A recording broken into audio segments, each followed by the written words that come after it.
दिन 20 फरवरी सन 2020 शाम के 7 बजे के आसपास विजयनगर पुलिस स्टेशन पर एक अनजान व्यक्ति का फोन आता है।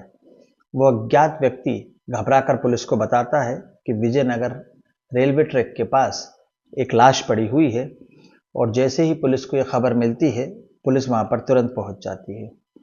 दोस्तों, वहां पर जब पुलिस पहुंचती है और उस मंजर को देखती है तो जितने भी लोग वहां खड़े थे सबका दिल दहल जाता है, क्योंकि रेलवे ट्रैक पर जो लाश पड़ी थी वो कपड़े और हालात से ये बता रही थी कि वो किसी लड़की की लाश है और उम्र लगभग 28 से 30 साल के बीच होगी। पहली नज़र में पुलिस को ये मामला आत्महत्या का लगा, सुसाइड का लगा, पर जब पुलिस ने इसकी तफ्तीश की तो खौफनाक राज निकलकर सामने आया और ये इंदौर का मध्य प्रदेश शहर के आज तक का सबसे बड़ा हत्याकांड साबित हुआ। नमस्कार, आदाब, सत श्री अकाल। आप देख रहे हैं प्रदीप स्टोरी। मेरे साथ सच्ची और एक सत्य घटना। चैनल पर पहली बार आए तो चैनल को सब्सक्राइब कर लीजिए ताकि ऐसी घटना आपको मिलती रहे। ये एक ऐसा केस है जब इसको आप सुनेंगे तो आप भी सोचने पर मजबूर हो जाएंगे। कहानी शुरू होती है इंदौर की एक पंचवटी कॉलोनी है, वहां से। सन 2020 का समय था और फरवरी का माह था। 28 साल की अंकिता नाम की एक लड़की वहां रह करती थी। दिखने में अच्छी थी, खूबसूरत थी, पढ़ने में तेज तर्राट थी और बेहतरीन थी। सबसे हंसकर बात किया करती थी, मिलनसार थी। बड़ों का आदर सत्कार और छोटों को प्यार और किससे कैसे पेश आना है उसे पता था।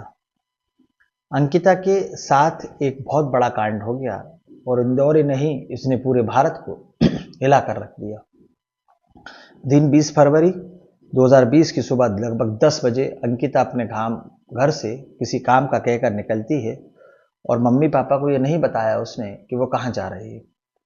उसने बस इतना कहा कि कुछ काम है, मैं जा रही हूँ, थोड़ी देर में वापस आ जाऊंगी।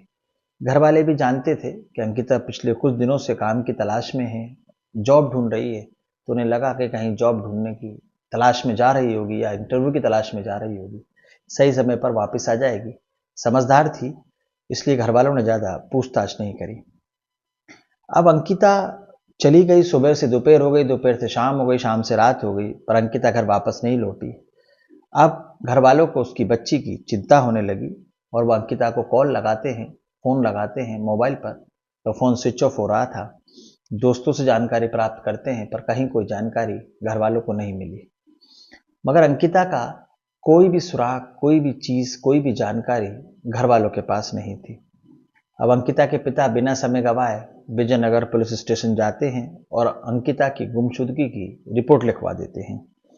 इसके बाद पुलिस तफ्तीश चालू करती है, तलाश चालू करती है और 20 फरवरी 2020 को शाम को 7 बजे विजयनगर पुलिस स्टेशन में एक अज्ञात व्यक्ति का कॉल आता है कि साहब, ट्रैक के पास कोई शव पड़ा है, कोई डेड बॉडी पड़ी है, आप आ जाइए। वो पुलिस वहां जाती है तो पुलिस उस डेड बॉडी को देखती है।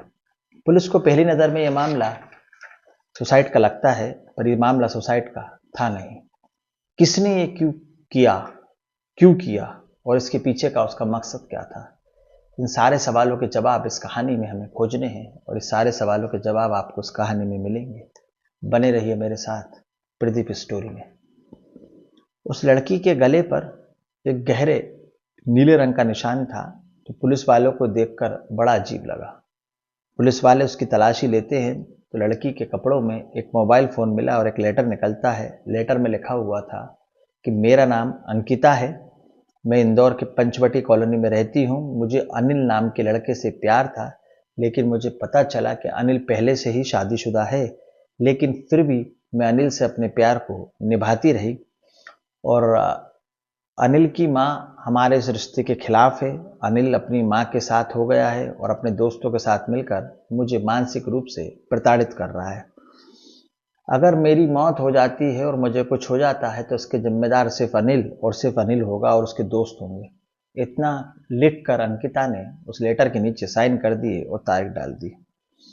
अब पुलिस को सब कुछ साफ हो गया था कि इसके पीछे किसी अनिल नाम के लड़के का हाथ है और उसके दोस्तों का हाथ है, तो पुलिस उस चीज को लीड बनाकर अनिल की तरफ मूव करती है।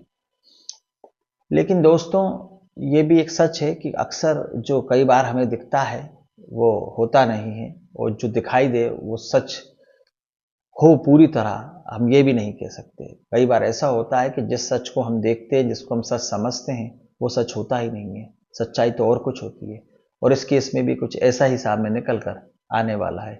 अभी सस्पेंस इस कहानी का बाकी है। अब पुलिस सच्चाई को जानने का कोशिश करती है, बॉडी को पोस्टमार्टम के लिए भेजती है और तुरंत ही पंचवटी कॉलोनी पहुंचकर अंकिता के घर का पता करती है और उसके पिता को सारी घटना की जानकारी देते हैं। अब इसके बाद पुलिसकर्मी अंकिता के पापा को अंकिता की डेड बॉडी के पास लेकर आते हैं और तस्वीर दिखाते हैं और पहचान करवाते हैं। पिता अंकिता की डेड बॉडी को पहचान लेते हैं और जोर जोर से रोने लगते हैं, क्योंकि कोई भी बच्चा हो, किसी का भी लड़का या लड़की हो, जिगर का टुकड़ा होता है। तो अंकिता भी अपने पिता का जिगर का टुकड़ा था, और जब उसकी डेथ हो गई तो पिता अपने आप को संभाल नहीं पाए। अब वो पुलिस को बताते हैं कि मेरी बच्ची है, तो पुलिस बताती है कि जिस गुमशुदा की रिपोर्ट आपने विजयनगर थाने में लिखाई थी, ये आपकी वही बच्ची है। अब अंकिता के पापा को अंकिता का लिखा हुआ सुसाइड नोट दिखाया जाता है, तो वो हैंड राइटिंग से पहचान लेते हैं और रोते हुए कहते हैं कि मेरी बेटी की हैंड राइटिंग नहीं है। बॉडी को अंकिता के पिता को सुपुर्द कर दिया जाता है और विधिवत रूप से अंतिम संस्कार कर दिया जाता है। अब सबसे पहले पुलिस के पास जिसका फोन आया था, पुलिस उस फोन नंबर की कॉल डिटेल निकालती है और अंकिता के भी नंबर की कॉल डिटेल निकालती है। तो पुलिस को पता चलता है कि अनिल नाम का का जिक्र उसने सुसाइड नोट में किया है। तो अनिल के घर पुलिस पहुंचती है, लेकिन जब पुलिस उसके घर पहुंचती है तो अनिल उन्हें वहां पर मिलता ही नहीं है। अब एक टीम बनाई जाती है और अनिल की लोकेशन ट्रैक करने के लिए उसके पीछे लगा दी जाती है, और टीम अनिल को फॉलो कर रही थी और अलग अलग स्थानों पर छापे मारती है। तो अनिल तो नहीं मिलता है, पर उसके दोस्तों को गिरफ्तार कर लिया जाता है। पुलिसकर्मी अनिल उनके दोस्तों से कहते हैं कि यदि तुम अनिल को सामने ले आओगे तो आप भी बच जाओगे और आपकी पुलिस मदद करेगी। अब दोस्तों की लीड पर अनिल को पकड़ लिया जाता है। अनिल भी सामने आता है। अनिल को लिखा हुआ सुसाइड नोट दिखाते हैं, जिसमें लिखा था अंकिता ने कि यदि मुझे कुछ हो जाए तो मेरी मौत का जिम्मेदार अनिल होगा। ये पढ़कर अनिल के पैरों तले जमीन खिसक जाती है और वो कहता है कि आप जिस लड़की की बात कर रहे हैं, मैं तो उस लड़की को जानता ही नहीं हूँ और ना ही इस नाम का कोई रिश्तेदार मेरे परिवार में है। प्यार तो दूर, आज तक मैं इस नाम की लड़की से कभी मिला ही नहीं हूँ। और जब ये बात अनिल पुलिस को बताता है तो वो फूट फूट कर रोने लगता है और कहता है कि शायद मुझे फंसाया जा रहा है। इस केस से, इस लड़की से, इस लेटर से मेरा दूर दूर तक कोई वास्ता नहीं है। अब सवाल यह है कि जब अनिल का इस लेटर से दूर दूर तक कोई वास्ता नहीं है, उस नाम की लड़की को नहीं जानता, इस घटना से उसका कोई लेना देना नहीं है, तो इस घटना को फिर अंजाम किसने दिया और वो लेटर किसने उसकी जेब में रखा? इन सब सवालों के जवाब अभी बाकी हैं। पुलिस सारे हथकंडे अपनाती है, पर पुलिस की सारी कोशिशें बेकार थी, क्योंकि उस व्यक्ति ने कुछ किया ही नहीं था। अब 20 फरवरी को अंकित का कॉल आया और दोस्तों की तरफ से भी उसको कोई कॉल नहीं गया था। जब अनिल की पूरी कॉल डिटेल निकाली जाती है तो अनिल और अंकिता की सिर्फ एक बार बात हुई थी, और ये देखते ही पुलिस वालों का माथा ठनक जाता है कि ऐसे कैसे हो सकता है, क्योंकि प्रेमी प्रेमिका है और एक ही बार बात हुई हो, तो इसके आपस में कई बार बात होनी चाहिए थी। पर कॉल डिटेल में यही सामने आया कि कोई बात नहीं। अब पुलिस वालों को लगा कि अनिल शायद सही बोल रहा है, पर यह आसान सा दिखने वाला केस पुलिस को अलग ही मोड़ पर ले जा रहा था। आखिर माजरा क्या था? अनिल कह रहा है कि वह अंकिता को नहीं जानता और अंकिता ने बाकायदा अपने हाथों से एक लेटर लिखा है। तो सच्चाई क्या है? क्या वो लेटर में लिखा हुआ नाम सच है कि अनिल ही इस वारदात के पीछे है, या अनिल सही बोल रहा है, वो उस वारदात के पीछे नहीं है? उधर अंकिता के पिता ने भी बताया कि अंकिता की हैंड राइटिंग नहीं है। तो सारे सवालों के जवाब पुलिस के पास अभी नहीं थे। अब पर सवाल यह था कि सुसाइड नोट में अनिल का और उसके दो दोस्तों का नाम क्यों लिखा? अंकिता के पापा से मुलाकात की और एक बार फिर अंकिता की हैंडराइटिंग को पुलिस ने चेक करवाया। तो अंकिता के पापा ने अंकिता के लिखे हुए पुराने नोट्स, हैंडराइटिंग सब पुलिस को दिखाई और बताया कि इसमें साफ लिखा हुआ है, साफ साफ भाषा में अंकिता लिखती थी। अब सुसाइड नोटिस को और अंकिता के लिखे हुए नोट्स को फॉरेंसिक जांच के लिए भेजा जाता है। अब हैंडराइटिंग अंकिता की है कि नहीं, लेकिन दोस्तों इस जांच पड़ताल के बीच कुछ ऐसा होता है जिसने पूरे केस को पलट के रख दिया। और जब आप इसका क्लाइमैक्स सुनेंगे तो आप भी सोचने पर मजबूर हो जाएंगे कि क्या कोई ऐसी भी घटना को अंजाम दे सकता है। क्या मरने वाली सही में अंकिता थी, और क्या वह लेटर सही था? अगर वह लेटर सही नहीं था तो वह लेटर किसने लिखा, और वह अंकिता नहीं थी तो वह कौन थी? ये सवाल के जवाब अभी हमें जानने हैं। अंकिता के पापा से पूछते हैं कि उमेश कुमार कौन है। एक फोन आता है तो सामने से आवाज आती है, आई, और उन्होंने पूछा कि अंकिता से आपकी बात हुई थी? तो सामने वाला बोलता है कि हाँ, 4 दिन पहले जॉब के सिलसिले में अंकिता मेरे पास आई थी। और अंकिता के पिता फोन रख देते हैं, लेकिन दोस्तों कुछ सेकंड बाद ही अंकिता के पापा नोटिस करते हैं कि जब उस शख्स से वो बात कर रहे थे तो वो घबराया हुआ था, डरा हुआ था, उसकी आवाज़ काँप रही थी, और अंकिता का नाम सुनते ही वो सहम सा गया था। पापा तुरंत पुलिस को फ़ोन करते हैं, वो नंबर पुलिस वालों को देते हैं, पुलिस वाले उसकी कॉल डिटेल निकालते हैं और उस नंबर पर तुरंत ही पहुंच जाते हैं। और कॉल डिटेल निकालने के बाद, उस एड्रेस पे पहुंचने के बाद पुलिस के पास एक अहम सुराग हाथ लगता है। दरअसल इस नवंबर से 20 फरवरी को अंकिता से बात हुई थी, और बहुत लंबी लंबी बात हुई। इस नंबर की लोकेशन 20 फरवरी को भी उसी रेलवे ट्रैक के पास थी जहां अंकिता की डेड बॉडी मिली थी। अब जो लड़का होता है उसका नाम होता है उमेश, पूरा नाम होता है उमेश कुमार माझी। पुलिस उसके पास पहुंच जाती है, थाने लाती है और उससे सख्ती से पूछताछ करती है। वो कहता है कि मेरी अंकिता से जान पहचान थी, मेरी बात होती थी, पर मेरी सिर्फ जॉब के सिलसिले में बात हुई थी, इससे ज़्यादा मैं कुछ नहीं जानता। पर जब पुलिस सख्ती से पूछताछ करती है तो पुलिस जब सारी कहानी सुनती है तो पुलिस के पैरों तले ज़मीन खिसक जाती है। उमेश कुमार माझी चोरी के केस में पहले पकड़ा गया था और उसे तिहाड़ जेल में डाल दिया गया था। तब उमेश की मुलाकात अजय और विजय नाम के 2 मुलजिमों से होती है। उमेश कुमार इन दोनों का दोस्त बन जाता है, आपस में दोस्ती यारी होती है। साथ में ये लोग जेल में रहे, जब जेल से बाहर निकलते हैं तो ये तीनों आपस में अपनी बातों को शेयर करते हैं और तीनों अपना नाम, पता और फैमिली के बारे में एक दूसरे को बताते हैं। इसी इनकी जान पहचान हुई कैसे? विजय और उमेश की लड़ाई जेल में हो गई थी। इसी बीच अजय ने इसका बीच बचाव किया और दुश्मनी खत्म हो गई और इन दोनों की दोस्ती हो गई। ये लोग जमानत पर रिहा हो गए दोनों भाई, पर ये विजय से बदला लेने की आग में जलते रहे। विजय अभी जेल में ही था और अजय और विजय जेल से बाहर आ गए थे।